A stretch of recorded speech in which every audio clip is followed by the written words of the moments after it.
Vepacitti Sutta, Calm in the Face of Anger, Samyutta Nikaya, SN 11.4, translated from the Pali by Andrew Olensky.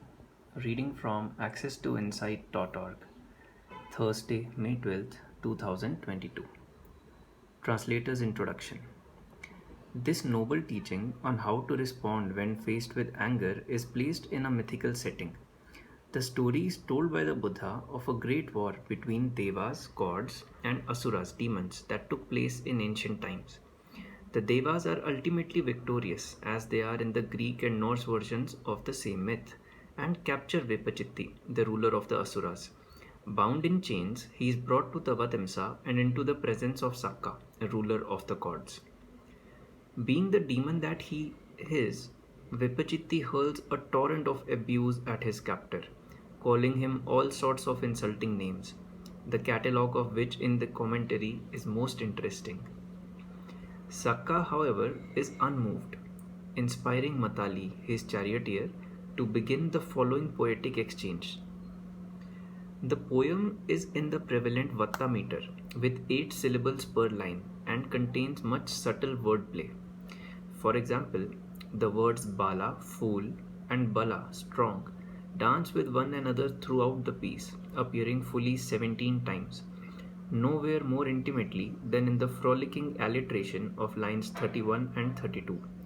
Abalan tam balam ahu yasa, bala balam balam. The linking of the word titikkati, forbearance, with the similarly sounding tikitchati, healing, is also a poignant touch that is hardly accidental. This exchange shows well how the Buddha adapted the heroic ideals of his warrior's heritage to the inner struggle for self-mastery. The strength of the victorious Sakka lies in his wisdom and forbearance. The weakness of the vanquished Asura comes from his lack of understanding, hence the label fool, which renders him helpless to resist the passions raging within. Though these verses were penned 2500 years ago, the truth behind them is timeless. It is the same that has helped many non-violent social and political reform movements achieve dramatic results in our own century. Conquest is only the apparent victory of the short-sighted, while transformation of oneself and others is the more lasting victory of the wise. Remaining unprovoked in the face of anger and hostility still offers the best hope for healing our troubled world. Matali. Could it be you are afraid, Sakka, or weak, that you forbear like this, though hearing such insulting words from the mouth of Vepacitti? Sakka. I am neither afraid nor weak, yet I forbear Vepacitti. How is it one who knows, like me, would get provoked by such a fool? Matali. More angry will a fool become if no one puts a stop to him.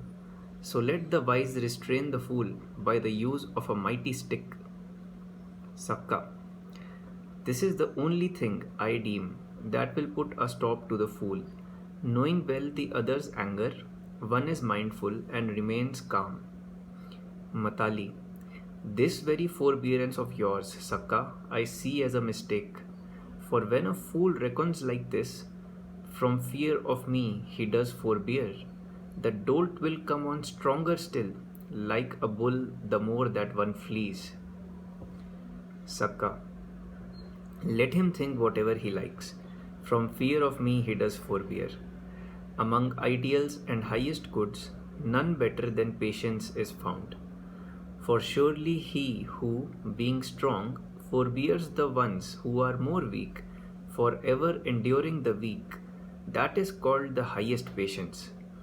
For whom strength is the strength of fools, it is said of the strong, he is weak.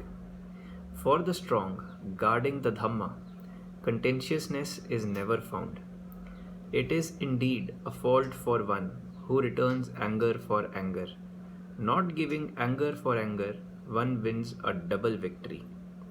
He behaves for the good of both himself and the other person. Knowing well the other's anger, he is mindful and remains calm.